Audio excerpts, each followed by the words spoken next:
only thing truckers are interested in is how fast their trucks will go and how far their CBs will reach. Well, hello, big riggers. Thanks for joining me, Jim Campbell, as we talk all things trucking.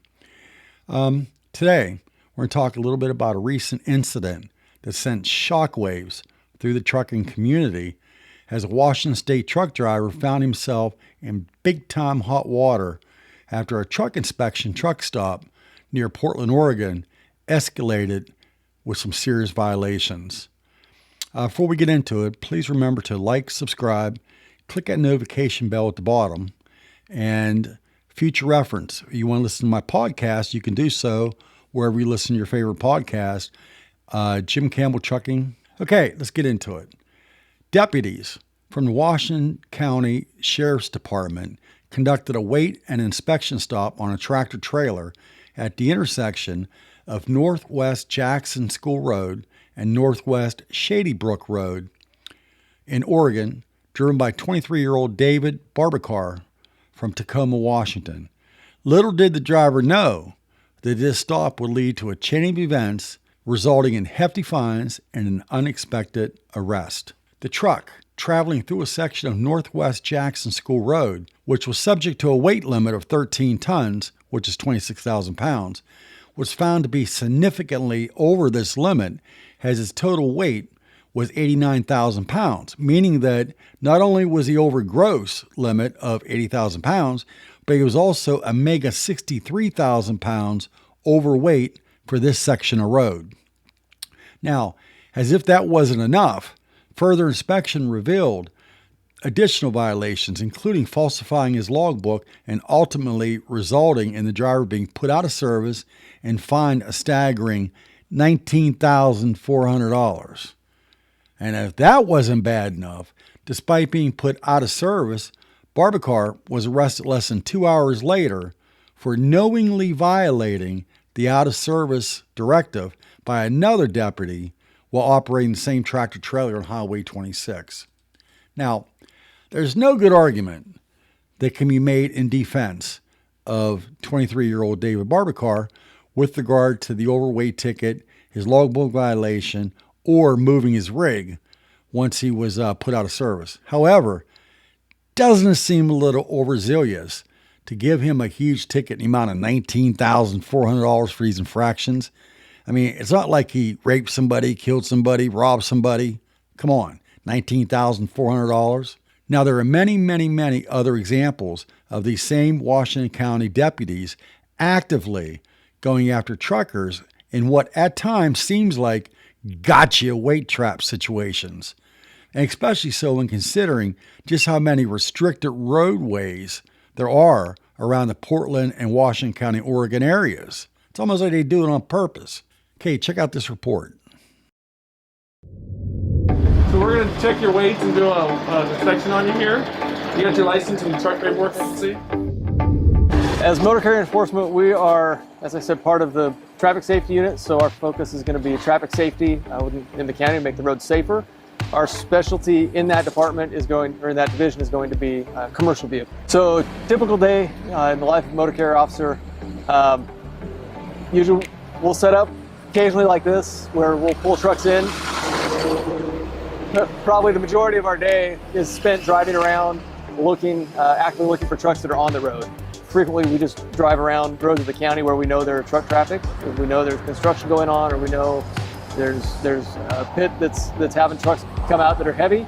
Then we'll start working outside that pit. We'll get trucks coming and going from there. We'll get weights on them to make sure they're within the legal weight limits of the state. Did you set your brakes?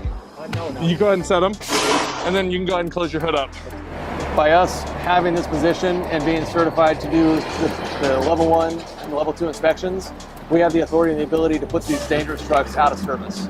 Now, did you happen to notice how the Sheriff's Department was setting up their portable scales along the roadside of a bridge with traffic driving by mere feet away?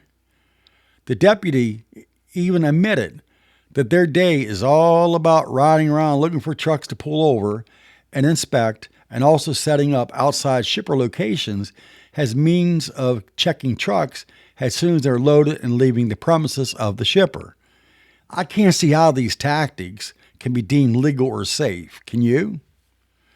Here's another example of what appears to be a predatory system of trucking law enforcement designed to write huge ticket of fines as means of generating revenue.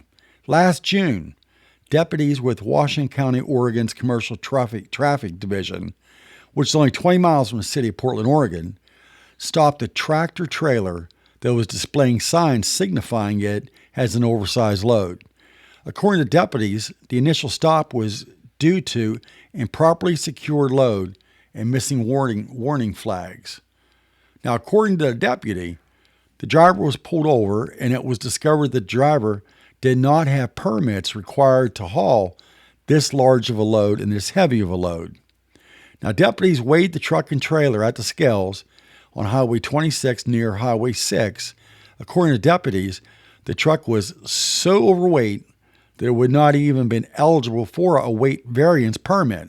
The traffic stop and weighing of the vehicle resulted in a fine of $20,256. I didn't stutter. Resulted in a fine of $20,256. The truck was placed out of service, and the company was required to bring in a larger trailer with more axles to accommodate the weight. Once again, there's no good argument that can be made in defense of this driver with regard to his overweight ticket and not having a permit for this load. However, doesn't it seem a little overzealous to once again hand out a huge ticket in the amount of $20,256? Now, this is not your ordinary sheriff's department. After all, they have their very own canine unit with an indoor training center, an on-site police driver training area, an indoor shooting range, their very own commercial truck enforcement division, their very own SWAT team, a mobile radar unit complete with drones, and each unit is equipped with the very latest in vehicles, vans, SWAT trucks, and technology. Nice facilities and equipment, huh? They also have a state-of-the-art facility that they work out of, complete with a modern-day jail pod, an indoor inmate lounge, and an outdoor rec center. And if that ain't enough, they also have their very own YouTube website located at Washington County Sheriff's Office that has a staggering 173 YouTube videos detailing some of their exploits and community events. Question for you. Do you remember back when the riots and lootings were taking place in the city of Portland? There were 100 straight days of rioting, looting, setting businesses on fire. There was also a 3-block area that protesters took over. And, the cops and city mayor just let them do what they want to do in that 3-block area.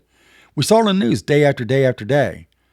Now, I wonder if this same well-equipped sheriff's department, which is located a mere 20 miles from the city of Portland, was just as aggressive against those rioters and looters as they are currently against truckers.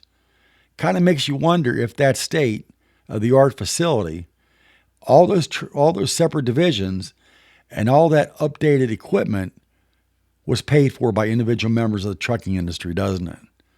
Things that make you go, All right, my friends, remember to like, subscribe, ring that notification bell at the bottom. And once again, if you want to listen to the podcast, you can do so on your favorite podcast listening device, Jim Campbell Trucking. Thanks a lot. Talk to you later. Bye. I can't hardly wait till I'm a trucker.